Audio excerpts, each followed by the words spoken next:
my whole goal with her and with him is just talk. Just have a conversation like a human being. You find out things about people. You get a sense of them, at least. A real sense. That was it. I don't give a what we talk about. I really don't. I just want to talk to you.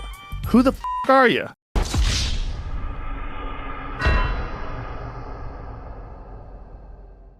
Well, the damage continues to spiral out of control in the Kamala Harris tribe versus Joe Rogan saga. And in a couple of different clips that have come out to the internet through his, I believe he had Trigonometry on the show. Great channel. Great funny guys, by the way. He revealed some new interesting facts about why Kamala Harris refused to go on the show, refused to meet his terms. And it just looks terrible for her. Now, if you listen to Joe Rogan, I want you to vote for Donald Trump. I want you to go out, Pokemon, go to the polls. Okay, go and vote.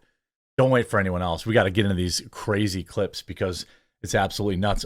I'm letting everyone know my coffee company, we're not some dropship garbage, released what I feel is the nice, I mean, go on Amazon.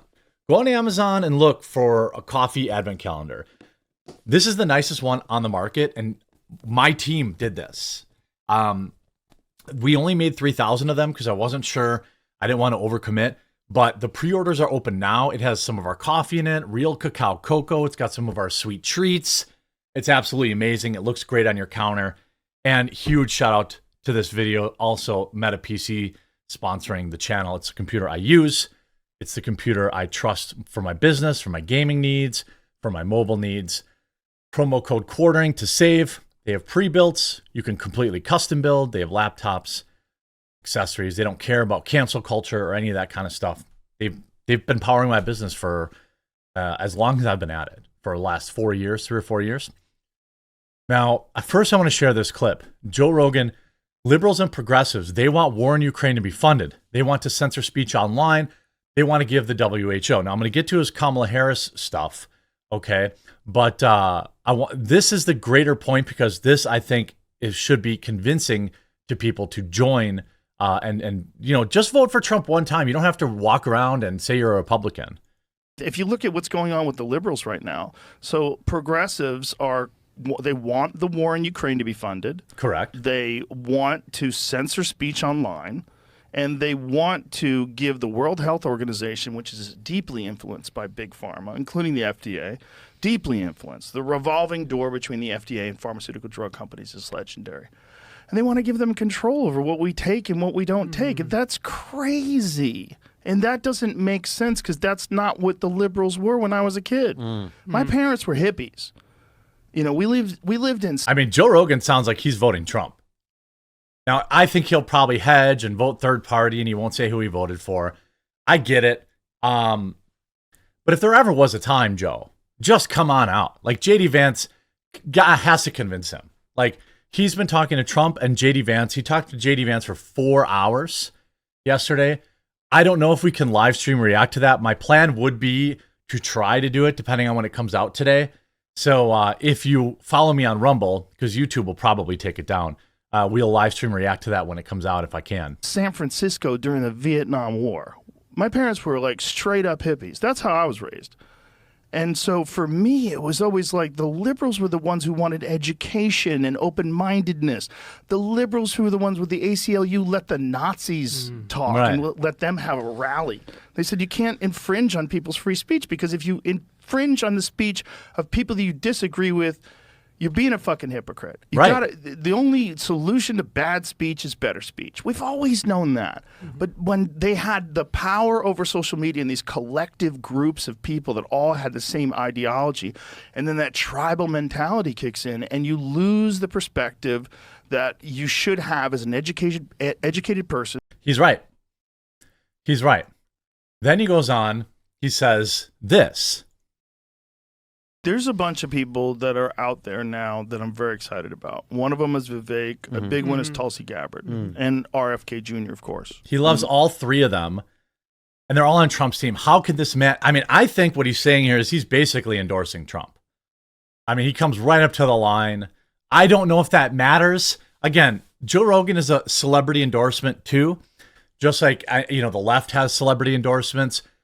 So I don't know if his viewers will get out and vote for Donald J. Trump, but they got a 3-hour Trump interview on what's Friday or Saturday of last week. They have a 4-hour JD Vance.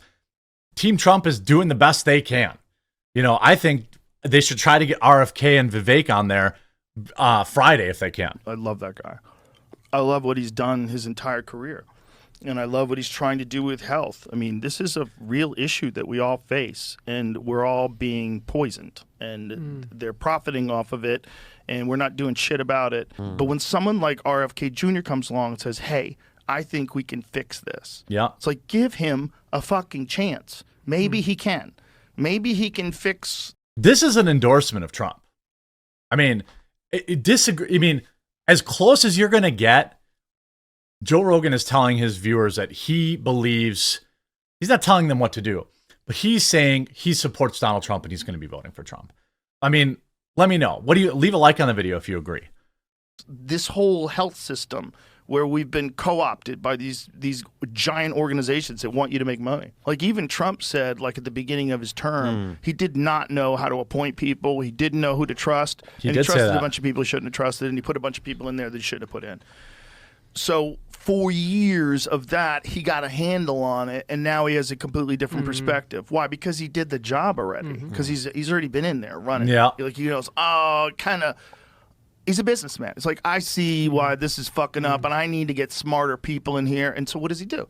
He talks to Chamath about being the head of the FDA. Yep. He talks to Elon about coming up with some government efficiency agency. He talks to RFK about taking care of healthcare.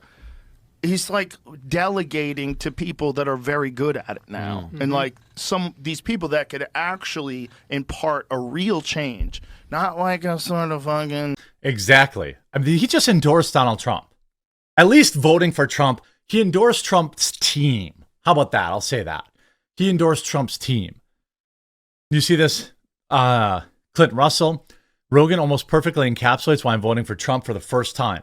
Team Trump. The team Trump has surrounded himself with is simply world class. Will he delegate them as promised? To be determined. But if I don't give them a chance, I feel like I'll regret it. Vivek, Elon, Tulsi, RFK, let's effing go. I mean, of course, that's the reality. Now, this is Joe Rogan on ducking his interview offer. Listen to this.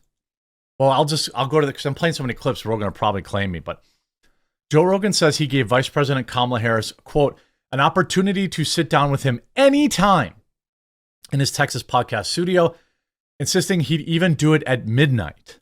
The mega popular podcaster on Wednesday defended his decision to reject Harris's interview based on the ground rules that the Democratic presidential candidate tried to impose, limiting the time and potentially having her handlers in the room. She had the opportunity to come.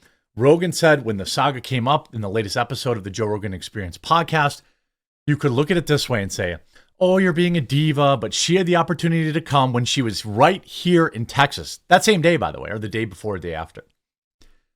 I literally gave them an open invitation. I said, anytime. If she's done at 10, we'll come back here and do it at 10. I'll go. I'll do 9 in the morning. I'll do 10 p.m. If she's here at midnight, if she's up, she wants to drink a Red Bull, he added, I'm in. Rogan's decision to snub the Harris interview proposal, which included him traveling to her for the chat and last only for an hour, came after President Trump's 3-hour appearance on the Joe Rogan Experience, and it exploded online last week. The podcaster also subsequently interviewed Trump's running mate, J.D. Vance, in his Austin studio on Wednesday, though it wasn't immediately clear when that episode would air. Asked about the saga during his Wednesday podcast host with Konstantin Kisin, Rogan said that he'd been negotiating with Harris's team after they initially reached out. Here's another interesting little bombshell, by the way. They only reached out after Trump did it. After Trump was confirmed, that's the only time they bothered reaching out. She actually reached out when she found out that Trump was coming on. So her camp reached out to me. So I said, great, I would love to talk to her, but she was very difficult to tie down. That's not what I hear. They wanted to travel and see. The thing is, if I go somewhere, then they're going to have other people in the room, and they wanted to control a lot of things. What he's saying here, she wanted handlers in the room. She wanted to control the space. She wanted to control the topics. She wanted to control the literal physical location. She wanted to control the length. I mean, this is embarrassing. Like, if you're voting for Kamala Harris, like, seriously, if you don't like Trump, fine, whatever. A lot of people don't like him, right? But if you're voting for Kamala Harris, you're just admit that you're only voting for her because you don't like Trump. This woman is a moron. Joe Rogan, who is not exactly someone who calls himself ultra high Q either, and I'm not either. Okay, I'm just literally a country Midwestern guy. Okay, but like, dude, after all this now that he's released, she wanted people in the room. It's crazy. It's absolutely bonkers. Joe Rogan, I mean, this makes Kamala Harris look so bad. It makes her look far worse. Some of these top here's Homath. Shout out Homath. By the way, I had him on the show. I'll give you 3 hours to say anything you want to America on the most popular show in the country. Kamala, no. Leftoids, so brave, so stunning. Look, I get it. X is largely kind of like, more pro-Trump now. You're seeing a lot more pro-Trump on there. But that's not, Twitter isn't real in the real world. Just like when we saw the far left love going in 2016 for Hillary Clinton, if Twitter wasn't real then, it's not real now. You have to vote. Here, JD Vance is roasting Kamala too. We're thrilled to be here. I'm thrilled to be in Pennsylvania. We actually recorded an episode of Joe Rogan this morning, so we started out in Austin, Texas. And we're closing out. How long was it, JD? How long were you in Rogan's Almost studio? 4 hours. 4 hours. I've officially done more interview time than Kamala Harris has the entire campaign just today. So 7 hours in total for Team Trump. I mean, if Joe Rogan's base votes, which I don't know, men, you don't do a great job showing up to vote. Hunters, you don't show up great for vote. Outdoorsmen, you don't show up great to vote. Okay, I know some of you do, but you don't show up anywhere near enough. So does Joe Rogan's audience show up and vote? I assume that Kamala Harris is betting that they don't. So if you watch Joe Rogan and you're a Joe Rogan listener and you're tuning into this battle between the two, the best way to get revenge is to actually go out and vote, because Kamala Harris thinks you're not going to go vote. She thinks you're not important. Nothing going on. Well, I heard you might have needed to cancel on us to get Kamala Harris on. I was not going to do that. I would have had to. I knew you guys flew from England, and I wasn't going to cancel on you because she had an opportunity to come in. You could look at this and you could say, "Oh, you're being a diva," but she had. I mean, he buries her here. An opportunity to come here when she was in Texas, and I literally gave them an open invitation. I said, anytime. I said, if she's done. You see, as I've said, her campaign not doing Rogan was political malpractice. It would have only helped her. Sadly, her campaign simply does not trust her talking for 2 to 3 hours. And that's absolutely true. Every time she opens her mouth, her poll numbers go down. Normally they'd be going up. But anyway, so yeah, we'll have to wait and see the JD Vance today, see how that does. Obviously not going to do 40 million views like Trump, but hopefully he does a good job convincing people to get out and vote and to keep Kamala out of office. By the way, again, only limited press on these. There's only 3,000 and like several hundred already gone yesterday. So the pre-order now, they ship in mid-November. These things, like, seriously are like beefy. They look great. I'm so proud of them. I really wish I would have printed more. I really wish I would have printed more, but it is what it is. And it's beautiful. Get this thing on your counter, get it for a gift, and it supports the channel too. And we make it. It isn't some dropship trash. And don't forget Meta PC's promo code quartering if you're in the market for a new computer. Hope you enjoyed this video, and we'll talk to you again real soon.